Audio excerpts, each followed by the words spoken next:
लेकिन ज्यादा से ज्यादा क्या करोगे? हार्वर्ड से पढ़ करके आओ या बेरमो के सरकारी विद्यालय में पढ़ो। विद्या का, मैं इधर बैठे हुए जितने भी विद्वान लोग बैठे हुए हैं, एजुकेटेड लोग बैठे हुए हैं, लिटरेट बैठे हैं, उनसे पूछता हूं, विद्या का उद्देश्य क्या है? एजुकेशन का उद्देश्य क्या है? किसके लिए अपने बच्चों को पढ़ाते हो? तुम खुद किस लिए पढ़े थे? किसके लिए? एम्प्लॉयमेंट के लिए, नथिंग एल्स। रोटी कपड़ा और मकान, एक दुकान, दो दुकान, 5 दुकान, 7 दुकान, उसके बाद सीधा स्मशान। यही है तुम्हारी जिंदगी। रोटी कपड़ा और मकान, 70 साल की जिंदगी में 1 से 5 दुकान किए और फिर 4 कंधों पर स्मशान चले गए। इसी के लिए पृथ्वी पर आए थे। सारी जिंदगी टेंशन, सारा जिंदगी दुख, सारा जिंदगी डिप्रेशन, सारा जिंदगी हाय हाय, सारी जिंदगी कर्ज, सारे जिंदगी रिश्तेदारों को मनाते रहे, एक दूसरे से नीचा देखने और दिखाने का काम चलता रहा और उसके बाद एक दिन तुम्हारी मृत्यु आ गई। हमने सुना था कि मनुष्य का जीवन सबसे सार्थक होता है। दुर्लभो मानुषो देहि देहि नाम क्षणभंगुरः तत्रापि दुर्लभम मन्ये वैकुंठ प्रिय दर्शनम। ये दुनिया में सबसे ज्यादा का, सबसे अधिक, सबसे ज्यादा प्रभावशाली मानवीय जीवन है। क्या ये जीवन है? क्या इस जीवन के लिए मनुष्य को श्रेष्ठ बोला गया? ये कौन सी श्रेष्ठता है तुम्हारी?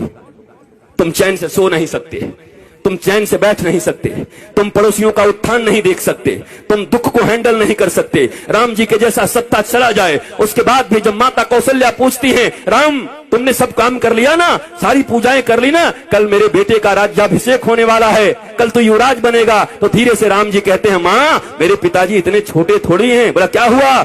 मेरे पिताजी ने निर्णय किया है कि छोटे से राज्य अयोध्या का मुझे युवराज नहीं बनाएंगे। पिता दीन मोहि कानन राजू, उन्होंने मुझे बन का राजा बना दिया है, मुझे बन का विराट राजा बना दिया है। ये राम है।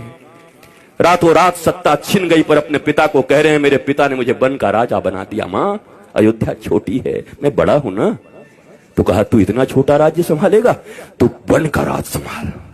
जा, लाखों ऋषि महर्षि तेरा इंतजार कर रहे हैं। कई सबरी तुम्हारे लिए बैठी हैं, कई सुतीक्षण बैठे हैं, कई सरभंग बैठे हैं, कई जटायु तुम्हारे लिए बैठे हैं, कहीं सुग्रीव बैठा है बाली से लात खाए। जाओ सबका उद्धार करो।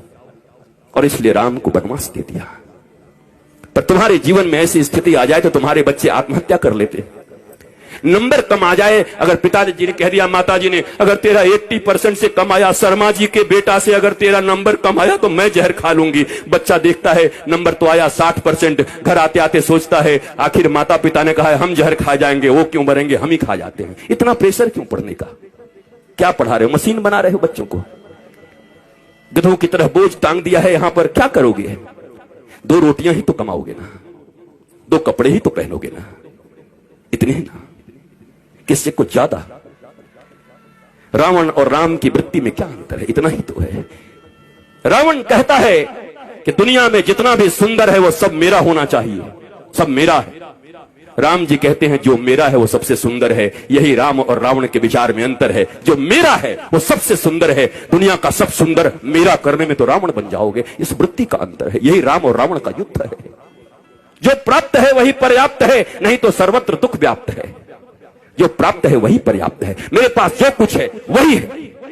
परिश्रम करो, पुरुषार्थ करो, प्रार्थना करो, पर रो मत। वही है वही जो राम रचि राखा, को करे तर्क बढ़ा वही शाखा। इसका मतलब ये नहीं कि आलसी बन जाओ। अगर मैं भी ये कह के पढ़ा होता कि राम जी का कथा होगा तो राम जी कराएंगे, तो क्या राम जी हमारे घर में एरोप्लेन घुसा देते? एयर इंडिया को क्या करते? हमें आना पड़ा, हमें निकलना पड़ा वृंदावन से आकर के दिल्ली आना पड़ा। दिल्ली से हमें फ्लाइट लेनी पड़ी, फ्लाइट से आकर के रांची लेना पड़ा। रांची से 2.5-3 घंटे में हम और अन्नू बैठ करके साथ में यहां तक पहुंचे। तब जाकर के बेरमो फूसरो पहुंचे। यहां घाटी ऐसी पूरा झारखंड। हम तो चैतन्य महाप्रभु को याद करते आ रहे थे कि हे महाप्रभु हरे राम हरे कृष्ण हरे राम हरे कृष्ण। पूरा हरियाली चारों तरफ थी, अच्छा था। आए, यहां भी आनंद आया, आपको देख करके आनंद आया। याद रखो, कहते तो सभी हैं पर विश्वास रखो, दोनों भुजा उठा के कहता हूं, मेरे लिए बस एक ही आह्लाद है, न कोई चढ़ावा न कोई सामान, बस हृदय से आकर के बैठ करके राम का गुणगान सुन लो, यही मेरी दक्षिणा है। अगर तुम्हारे मुख से राम और कृष्ण के नाम निकलने लगे, तुम्हारे बच्चे अगर शिवाजी और छत्रपति महाराणा प्रताप इत्यादि की तरह होने लगे, विवेकानंद होने लगे, तो मेरी दक्षिणा मुझे मिल गई है। इससे ज्यादा क्या चाहिए? कपड़े भी हैं, गाड़ियां भी हैं, आश्रम भी हैं, बहुत कुछ है। अब क्या करूंगा? मैं अकेला हूं। अकेला नहीं हूं, मेरे साथ 8 अरब लोग हैं। वसुधैव कुटुंबकम, 140 करोड़ भारतीयों के साथ साथ 8 अरब लोग। चूंकि सनातन संस्कृति ही एक ऐसी संस्कृति और धर्म है जो पूरी दुनिया को अपना परिवार मानती है। कोई कहता है मैं बड़ा, कोई कहता है मैं बड़ा, कोई कहता है मैं बड़ा, पर एक हमारा धर्म है जो कुछ नहीं कहता। वो कहता है धर्म की जय हो, अधर्म का नाश हो, प्राणियों में सद्भावना हो और विश्व का कल्याण हो। ये हम कहते हैं, सनातन ही धर्म है। बाकी मत हो सकते हैं, जितने भी लोग हैं, 8 अरब लोग हैं, 8 अरब मत हो सकता है, पर धर्म एक था, एक है और एक सदा रहेगा। और उस धर्म का नाम है सनातन धर्म। एकमात्र धर्म इस पृथ्वी पर है जो पूरी दुनिया को अपना परिवार मानता है, अपने परिवार की तरह रखता है और पूजता है। तुम्हें गौरव।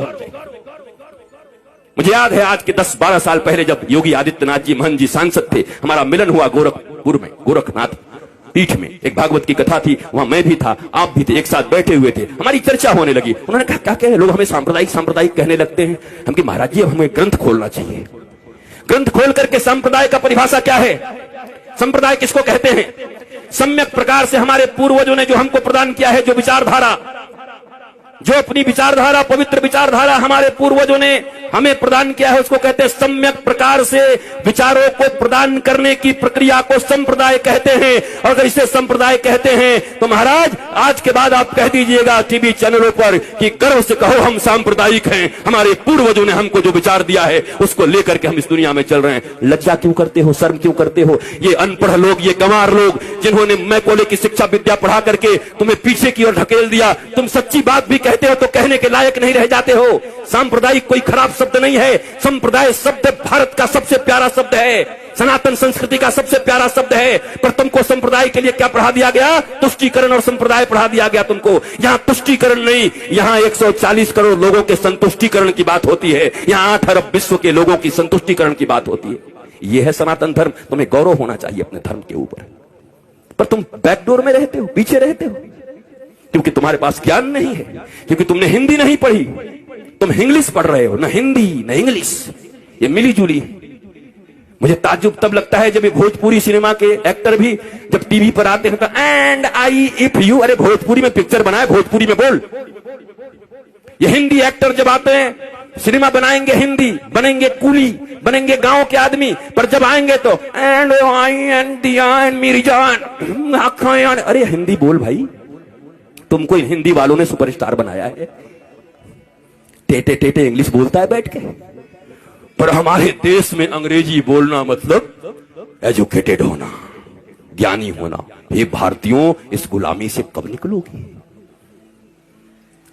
इस दुनिया में सबसे रीच लैंग्वेज है तो संस्कृत है, और सबसे पुअर लैंग्वेज है तो इंग्लिश है। संस्कृत के पास 1,74,00,000 से ज्यादा वर्ड्स हैं। करोड़ कह दिया, अरब। इंग्लिश के पास कितने हैं? बेचारा हर साल 2-4-10 बढ़ाते रहता है।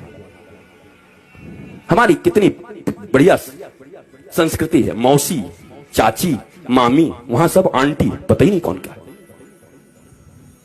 Brother and brother in law, बताओ, sister and sister in law, वो लॉ के अनुसार सिस्टर है और ये कैसी सिस्टर है? ये क्या है?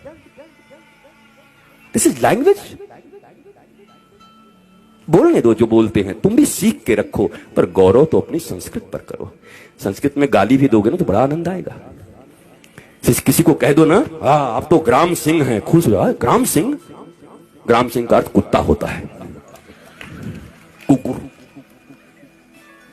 किसी को कह दो आई आई आप तो ग्राम सिंह है, वो भी कहेगा। बाद में कोई कहे हमको ग्राम सिंह कहा, महाराज संस्कृत में कुकुर होता है। कुकुर बोल गया। हमारी गाली भी इतनी प्यारी है हमारी भाषा में, पर हमें मालूम ही नहीं, हम जानते हैं। बदलो अपने संस्कारों को, नहीं तो ये कथाएं तुम्हें और बेहोश कर देंगी कुछ दिन के बाद। और इस बेहोशी में सोमनाथ के मंदिर इतनी बार टूटे। तुम्हें याद है सोमनाथ का मंदिर जब टूट रहा था तो हजारों हजार लोग मारे गए थे। सब विद्वान थे, वेदज्ञ थे, श्रुतज्ञ थे, बड़े बड़े विप्र थे, बहुत मंत्र पढ़ते थे। मंदिर भी टूट गई, वो भी मार दिए गए। कैसे हो गया ये? शास्त्र पढ़ना अलग है और शास्त्र समझना अलग है, रटना अलग है। ये रट्टू तोता बनकर के कथा कहना अलग है, और उपनिषद और अपने गुरु के प्रतिबोध से बैठ करके सिंह की तरह गरजते हुए भारतवासियों और विश्व को समृद्ध और संस्कारवान बनाना भारतीय धर्म गुरुओं का परम लक्ष्य होना चाहिए। भारतीय धर्म गुरु ऐसे होते हैं। हम रट्टू तोता लोग नहीं हैं। हमें कोई सिखा दिया और तोते की तरह हम आकर प्रवचन करने लगे और भाषण करने लगे। वैसे ऐसे लोग हैं। 7 दिनों में लोग कहते हैं, क्या कहूं, इस श्लोक का वर्णन तो अगर मैं करने लगूं तो 7 दिन तक करना पड़ेगा। हमने एक जगह पंडाल में कह दिया, पंडाल का खर्चा हम देंगे, तू करके दिखा। भाग गया, क्योंकि कर ही नहीं सकते 7 दिन तक। पर ये रट लिया है, सिखाया जाता है कैसे बोलिएगा कि अभी समयाभाव के कारण इस श्लोक की चर्चा तो मैं 15 दिन तक कर सकता हूं, लेकिन आइए समयाभाव के कारण आगे बढ़ते हैं। मैंने कहा पंडाल का खर्चा, माइक का खर्चा और आपका भी खर्चा मैं दे रहा हूं, आपको इसी श्लोक पर बोलना है। मैंने सुना, दूसरे दिन सुबह निकल गए कि कहां से इसका विवेचना करूं, कैसे करूं। ये कोई व्यवसाय नहीं है, कोई व्यापार नहीं है। प्यार को व्यापार मत बनाओ। धर्म प्यार है, धर्म प्रीति है। धर्म से डरते नहीं हैं, धर्म प्रेम वर्धित करता है। भक्ति और विभक्ति 2 चीजें होती हैं। भक्त बनने आए हो, विभक्त का अर्थ होता है अलग होना भगवान से, और भक्त का अर्थ होता है जुड़ जाना। इस बाजारवाद की दुनिया में हर जगह बस सामान की तरह हम बिक रहे हैं। रोज तुम्हें लुभाया जा रहा है, पूरा बाजार चुंबक हो गया है, तुम सड़े हुए लोहे हो गए हो। सब कुछ उसी में छीना जा रहा है। कमाल हो गया। बरसों से हमारी रक्षाबंधन की कितनी सुंदर परंपरा चली आ रही है, और उस परंपरा में आज क्या होता है, फलाना डायमंड दो, इस रक्षाबंधन पर अपनी बहन को उपहार दो। बताओ वो भाई क्या करेगा जो खेतों में काम करता है। पीढ़ियों का उनका प्यार भाई बहन के बीच, पर ये प्रचार भाई बहन के प्रेम, पति पत्नी का। मैंने देखा, ये कुकर लाओ और बीबी से प्यार बढ़ाओ। हम कि वाह, ये कुकर नहीं होगा तो बीबी से प्रेम नहीं होगा, पत्नी से प्रेम नहीं होगा, कुकर से प्रेम होगा। कुकर और पत्नी का क्या संबंध है? डायमंड और भाई बहन का क्या संबंध है? हर चीज को पैसे से जोड़ दिया। बात बढ़ाना भैया, सबसे बड़ा रुपया। कहीं रिश्ते नहीं रह गए, गांव नहीं रह गए। और इस कोरोना में उन शहरों में जो कबूतर की तरह लेकर के फ्लैट रहते थे, डुकुड़कू कुकड़ुकू, उनको पहली बार पता चला कि गांव और गांव की गलियों और गांव के वृक्षों का क्या महत्व है। तरस गए वो ऑक्सीजन के लिए, पर गांव में लोग ऐसे सीना करके घूमते रहे। भारत गांवों का देश था।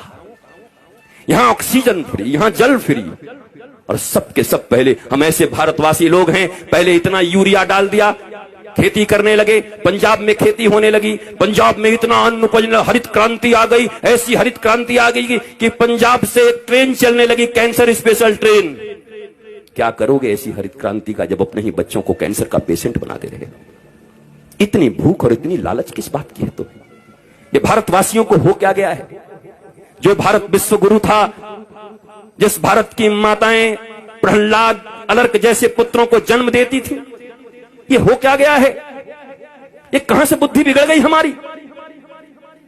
ये कहां से आपके बच्चों में आप कंपटीशन भर रहे हैं, सिर्फ प्रतियोगिता भर रहे हैं। इतना छोटा बच्चा होता है, उसको प्रतियोगिता से तुम्हें इतना नंबर लाना पड़ेगा, उससे ज्यादा नंबर लाना पड़ेगा। क्या क्या बना रहे हो उसको? कोई कहता है डॉक्टर बनो, कोई कहता है इंजीनियर बनो, कोई कहता है ये बनो, कोई कहता है व्यवसायी बनो। कोई नहीं कहता बेटा तो कुछ बन न बन, पर श्रवण कुमार की तरह ऐसा बनना कि बूढ़े माता पिता को अगर तीर्थ करने का मन हो तो कंधे पर बिठा के ले चलना। इंसान बन जा, आदमी बन जा, सच्चा बेटा बन जा। वो कोई नहीं बना रहा। उसके बाद रो रहे हैं, उसके बाद निंदा कर रहे हैं गांव में घूम घूम के, हमारा बेटा हमारी बात नहीं सुनता, बहू बात नहीं सुनती, बेटी बात नहीं सुनती। आपने शिक्षा क्या दिया था? और आपकी भी गलती नहीं है मेरे माता पिता, और मैं औलादों को भी कहूंगा, ये जो बेटे और बेटी हैं, इतना कम से कम मानो, जिन्होंने तुम्हें इस पृथ्वी पर लाया है, जिन्होंने गर्भ में रखा है, उससे अपना तुम्हारा इस दुनिया में कोई नहीं हो सकता। फिर दोनों भुजा उठा के कहता हूं, इस दुनिया में अगर तुम्हारा कोई सबसे सच्चा मित्र हो सकता है तो माता पिता और गुरु, इसके सिवा तुम्हारा कोई मित्र नहीं हो सकता। बाकी सब पता नहीं कहां तुम्हें धकेल देंगे। पहली गुरु, मां, पिता, इन दोनों के तुम न हुए तो दुनिया वाले तुम्हारे अपने होंगे। किसको मित्र मान रहे हो? दुनिया में कई ऐसे फ्रेंडशिप है, मेरी वो फास्ट फ्रेंड है, किस लिए? मैं सही करूं या गलत करूं सदा मेरे साथ खड़ा रहता है। अरे तो तुम्हारा वो दुश्मन है। ये तो दुर्योधन और कर्ण की दोस्ती हो गई।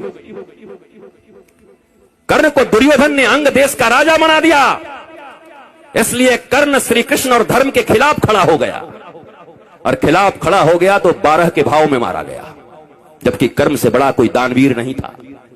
कर्ण से बड़ा कोई वीर नहीं था, सूरवीर नहीं था, ऐसा कोई बढ़िया धनुर्धर नहीं था, पर धर्म और भगवान के खिलाफ खड़े हो गए तो तुम्हारी कोई धनुर्धारिता काम नहीं करेगी। धर्मो रक्षति रक्षितः, जो धर्म की रक्षा करता है, धर्म